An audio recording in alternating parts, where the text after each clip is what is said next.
So mga katrackers, no, nagbabalik muli ang inyong katracker, Carlo Villanueva. Ito, ihahabol ko pa na wing band din. So mas maliit, NMR, no. So ulitin ko, no, itong ihahabol ko, papakita ko sa inyo, Isuzu NMR 14 feet na wing band. So ang makina po nito is 4JJ-1-8 twin turbo at merong 5 stud or 6-wheeler 5 stud. So new arrival.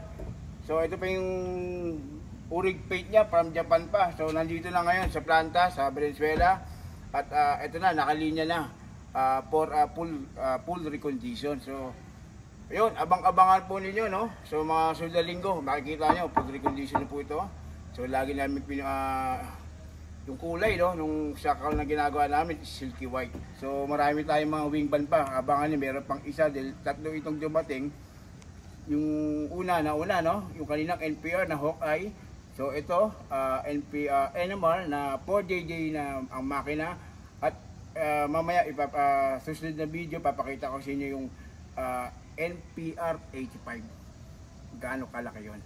So, yun lang po mga katakas, no? Andiyan po yung mga number, no? Huwag kalimutan. Tawag lang po kayo at mas maganda. Like ko sinasabi sa inyo, pumunta kayo rito. Kayo na magsabi anong merong unit dito sa Golden Twin Trading. Salamat po.